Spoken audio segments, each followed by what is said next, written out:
Shalom Bapak Ibu Saudara-saudari yang dikasihi Tuhan Yesus Kristus.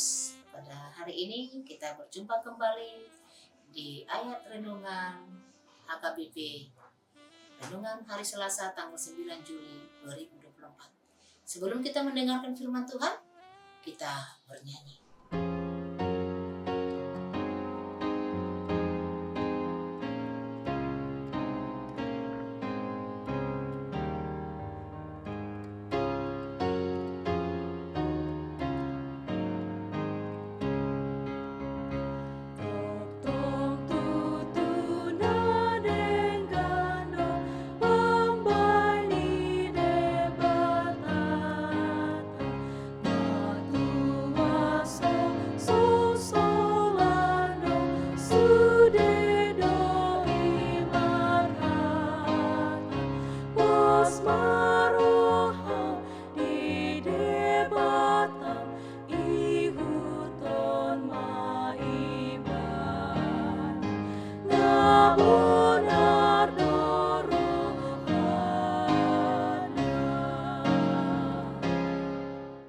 Kita bersatu di dalam doa.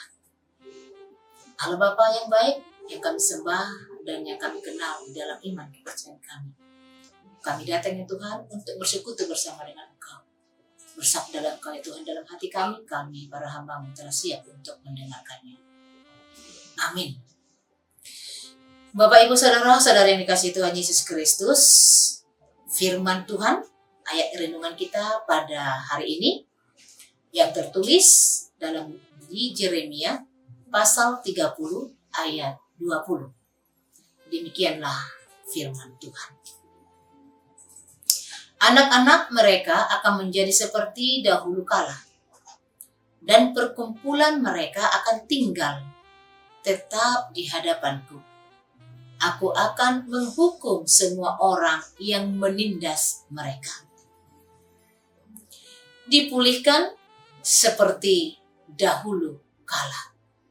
Kalau dikatakan ada pemulihan, berarti ada pertolongan. Dari siapakah datang pertolongan? Ini pertanyaan yang sangat membawa kita berkeliling ke tujuh keliling. Dari siapa pertolongan itu? Ada yang mengatakan kita dipulihkan, kita ditolong oleh karena diri kita sendiri. Dan ada orang yang mengatakan saya dipulihkan, saya ditolong oleh karena duniawi, atau oleh karena bapak saya, karena opung saya, karena tetangga saya, dan lain sebagainya. Terkadang kita lupa siapakah pertolongan dalam kehidupan kita. Tidak jauh adalah Tuhan Yesus lewat iman kepercayaan kita. Oleh karena itu Bapak Ibu Saudara-saudara yang dikasihi Tuhan Yesus Kristus, itu juga yang terjadi dalam bangsa Israel. Tidak ada hukuman kalau tidak ada kesalahan. Tidak ada asap kalau tidak ada api. Tidak ada kutuk kalau tidak ada kita lakukan kejahatan. Jadi di sini ketika kita berdosa, ketika kita melakukan kesalahan, ketika kita sudah terjepit, semuanya itu berbicara tentang pengharapan dan berkat pertolongan yang ditunjukkan bagi bangsa Israel, yang saat itu adalah dalam pembuangan oleh karena dosa yang mereka lakukan, oleh karena mereka melanggar akan firman Tuhan dan tidak mau mendengarkan nasihat dari hamba Allah, yaitu Musa, yang telah disampaikan oleh Tuhan Yesus Allah kepada bangsa Israel. Oleh karena kenakalan mereka, oleh karena mereka tidak mau mendengarkan, maka bangsa Israel terbuang ke tanah Mesir. Di dalam pembuangan itu di tanah Babel, mereka menderita. Oleh karena itu, Bapak Ibu, saudara-saudara yang dikasihi Tuhan Yesus Kristus, tetapi di situ ketika bangsa Israel terbuang, Allah tidak meninggalkan mereka. Sama itu seperti kita. Manusia yang hidup di dunia tidak pernah lari dari penderitaan. Semakin kita dekat kepada Kristus, semakin banyaklah tantangan, pergumulan dalam hidup kita. Tetapi lewat pergumulan itu, Tuhan katakan, engkau akan aku tempah seperti emas yang murni. Orang mengenal emas murni karena emas itu mau dibakar, dilelehkan, dan menghadapi kepanasan api, sehingga dia memancarkan emas yang murni dan banyak orang yang mencintai dia. Begitu juga dalam kehidupan kita. Dan itu juga yang dirasakan oleh bangsa Israel ketika mereka terbuang ke Babel. Mereka dihukum oleh Allah. Tetapi hukuman itu tidak selama-lamanya. Allah mengatakan, aku akan menolongmu. Itulah seruan firman Tuhan pada hari ini. Penghukuman sudah berakhir. Pengampunan sudah diberikan tuntas. Ikatan perjanjian kasih setia Tuhan sudah ditunjukkan. Jadi Allah meminta Yeremia untuk menuliskan segala perkataan dalam suatu kitab Allah. Allah memerintahkan Yeremia supaya Yeremia menyampaikan firman Tuhan kepada mereka.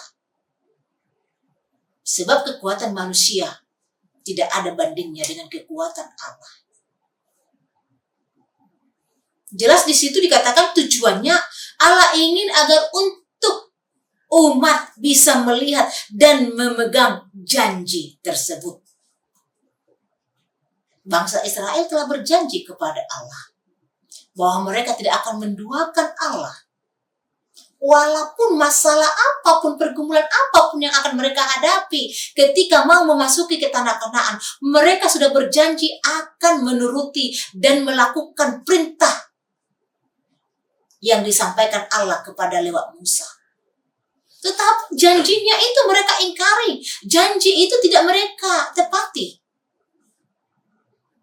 Oleh karena itu Bapak Ibu, janji tidak asal janji. Janji Allah tidak sama dengan seperti janji manusia. Janji manusia itu hanya sementara. Hari ini kita berjanji, 1 menit lagi kita sudah lupa akan janji kita. Sama dengan bangsa Israel, berjanji mereka, tapi janji yang mereka janjikan kepada Allah, mereka lupakan, mereka menduakan Allah, mereka menyembah patung berhala. Dan mereka tidak mengenal siapa itu Allah. Allah lah yang menolong mereka dari pembuangan Babel. Tetapi mereka selalu menduakan Tuhan di dalam hidupnya. Oleh karena itu Bapak Ibu saudara-saudari yang dikasihi Tuhan Yesus Kristus, janji Allah, Ia telah berjanji mengampuni dosa kita, menyembuhkan luka batin kita, menyertai kehidupan kita di dunia ini. Semua janji Allah sudah Allah buktikan dan digenapi melalui pengorbanannya di kayu salib, yaitu Tuhan Yesus Kristus. Oleh karena itu Bapak Ibu, pertanyaannya, apakah janjimu kepada Allah? Apakah janjimu itu sudah kau tepati kepada Allah? Apakah kamu hanya cuma sekedar berjanji? Ingat, janjimu itu adalah utang yang harus kamu bayar kepada Tuhan. Selagi kita masih hidup di dunia ini, bayarlah. dan lakukanlah janjimu kepada Tuhan yang telah kamu janjikan. Jangan ingkar janji. Oleh karena itu Bapak Ibu, apakah janji yang sudah kamu janjikan itu sudah kamu tepati? Mari kita renungkan dalam hati kita. Dan mari kita sampaikan, berikan apa yang sudah kita janjikan kepada Allah. Kalau kita sudah berjanji kepada anak kita akan memberikan nafkah, lebih seperti itu juga kita berjanji kepada Allah. Kita harus menjadi anak-anak Allah dan pembawa berita, pembawa firman Tuhan di dunia ini, dan berjanji untuk mengubah hati kita menjadi ada pertobatan. Oleh karena itu Bapak Ibu saudara-saudara yang kasih Tuhan Yesus Kristus, janjimu itu adalah utang. Oleh karena itu, bayarlah selagi masih ada waktu diberikan Tuhan bagimu di dunia ini. Amin. Terima kasih Tuhan. Pada hari ini, firman-Mu bersabda kepada kami, supaya kami tidak menduakan hati kami, tetapi kami fokus kepada Pencipta kami, yang telah memberikan kepada kami napas kehidupan, yang telah rela mati di kayu salib untuk menebus dosa-dosa kami. Terima kasih ya Tuhan Yesus buat cinta kasih yang Kau berikan kepada kami. Ajari kami ya Tuhan, supaya kami semakin dewasa mengenal Engkau. Ajari kami supaya kami tidak terlena di dalam dunia ini. Apapun persoalan, pergumulan di dalam hidup kami, biarlah kami mengandalkan Engkau. Biarlah ya Tuhan firman-Mu ini yang menjadi pedoman di dalam kehidupan kami, mengingatkan kami, mengajari kami untuk berbuat yang baik sesuai dengan kehendak-Mu. Oleh karena itu ya Tuhan, kami serahkan seluruh para jemaat-Mu yang sedang melakukan aktivitas. Biarlah Tuhan yang selalu memberkati beliau dari awal sampai akhir. Biarlah Tuhan yang selalu menjauhkan dari segala mara bahaya dan mencukupkan di dalam kebutuhan kehidupan sehari-hari di tengah-tengah keluarga mereka dalam kehidupan. Terima kasih Tuhan. Kami sambut berkat-berkat-Mu pada hari ini. Biarlah berkat-berkat-Mu itu yang selalu kami pakai untuk menjadi kerajaan Allah. Ampuni kami ya Tuhan dari segala dosa dan pelanggaran kami, supaya kami layak menjadi anak-anak-Mu dan layak menerima segala berkat-Mu. Terima kasih Tuhan. Di dalam nama-Mu Tuhan Yesus Kristus, kami memohon dan mengucap syukur kepada-Mu. Amin.